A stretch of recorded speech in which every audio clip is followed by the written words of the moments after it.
अस्सलाम वालेकुम दोस्तों। उम्मीद है आप बिल्कुल खैरियत से होंगे। मैं आप सबका दोस्त जहांज़ेब जलाल पेचू नसीराबाद डेरा मुराद जमाली बलूचिस्तान से मुखातिब हूँ। और दोस्तों, कुछ दिनों से सोशल मीडिया पे पाकिस्तान हो या इंडिया सिर्फ एक ही खबर चल रही है। हर जगह पे यही वावेला है कि सीमा जैकाबाद की राशि पबजी के ज़रिए जाके इंडिया में किसी से शादी कर ली और अपना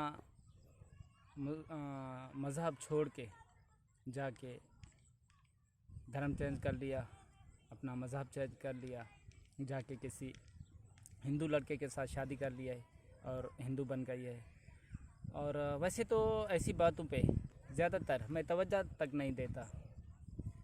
और जहाँ भी जाओ, जिस जगह पे जाओ, हर दोस्त के मुंह पे यही है, सीमा सीमा सीमा।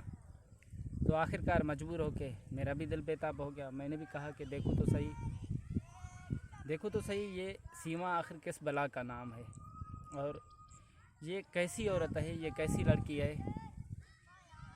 ये कैसी औरत है, ये कैसी लड़की है जो एक माँ होके, 4 बच्चों की माँ होके और एक मुसलमान होके वो यहाँ से इंडिया तक इतनी आसानी से कैसे जा पहुँची, किस तरह पहुँची, इसके पास इतना पैसा आया कहाँ से आया, इसका वीज़ा किसने बनाया, और एक माँ 4 बच्चों को लेके इंडिया तक पहुँची।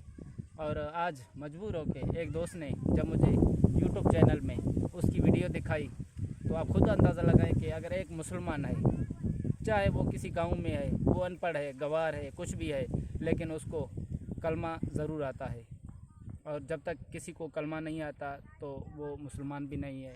और जब सुबह मैंने सीमा की वीडियो सुनी, जैसे कोई सहाफ़ी भाई उसी इंटरव्यू ले रहा था कि सीमा जी, आप कहाँ की राशि हैं, आपके कितने बच्चे हैं, आपके शोहर का क्या नाम है, और आपके रिश्तेदार, आपका माँ बाप, आपके वालिदैन, आपका जो बहन भाई है वो कहाँ पे हैं। तो आप खुद अंदाज़ा लगाएं। तो मैं तो हैरान हो गया और मुझे बहुत सारी हंसी भी आ रही थी और हैरत भी हो रही थी, क्योंकि मैं किसी भी मौजू को एक एंगल से नहीं सोचता। दोस्तों, जब सीमा से उसके ख़ानदान के बारे में पूछा गया तो उसे कुछ इल्म नहीं था। सीमा से जब अपने मज़हब के बारे में पूछा गया तो उसे कुछ इल्म नहीं था। तो जब उसे कलमा शरीफ पूछा गया तो उसे कलमा तक पढ़ना नहीं आता था। हाँ, उससे हिंदू मज़हब के बारे में, पूजा पाठ के बारे में उसे कुछ मालूमात थी।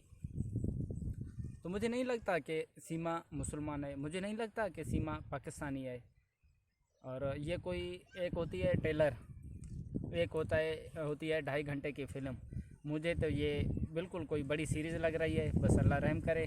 और ये क्यों इस तरह के ये ख़बरें या इस तरह के मसले पेश किए जा रहे हैं। लोग तो सिर्फ इसको एक ही तरीके से सोचते हैं, एक ही एंगल से सोचते हैं, लेकिन मैंने इसको बहुत सारे तरीके से सोचा है और बहुत सारी छानबीन भी की है, बहुत सारी मालूमात भी मुझे मिली है।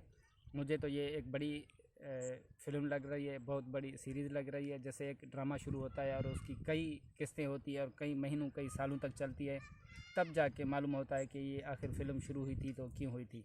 तो इसलिए मैं तमाम दोस्तों से कहता चलूँ कि ये आप लोगों का जहन ख़राब करने के लिए, आप लोगों की सोच ख़राब करने के लिए, आपके जहन में ये बात बिठाने के लिए ये एक ड्रामा रचाया गया है, ये एक फ़िल्म बनाई गई है।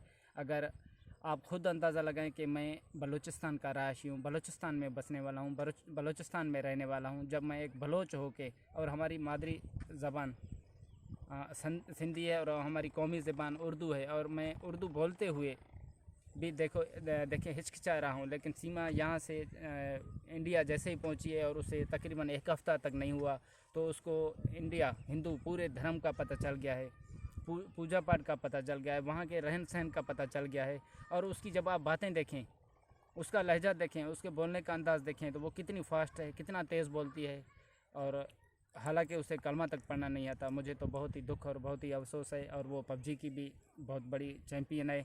और जब वहाँ पे साहबी भाई ने इससे पबजी के बारे में पूछा तो उसने कहा कि मैं तकरीबन 2020 से ये खेल रही हूँ और इस पहली को मैंने बंद किया है। तो वहाँ पे उस साहबी भाई ने उससे सवाल किया कि हमारे यहाँ तो पबजी पे बैन लगा हुआ है, तो आप कैसे पबजी खेलती हैं। तो वहाँ पे भी उसने झूठ बोला। तो आप खुद ही अंदाज़ा लगाएं कि ये सारी फिल्म मन घड़त कहानी है और कुछ भी नहीं है। तो इसलिए इस मसले पे आप तमाम दोस्त तवज्जो ना दें तो बेहतर होगा। इसके बहुत सारे एंगल हैं, इसके बहुत सारे सिस्टम हैं, इससे बहुत कुछ हो सकता है। और ये हमारा जहन ख़राब करने के लिए, हमारी नस्लों का जहन ख़राब करने के लिए, हमारे जवानों का जहन ख़राब करने के लिए ये एक फ़िल्म बनाई गई है।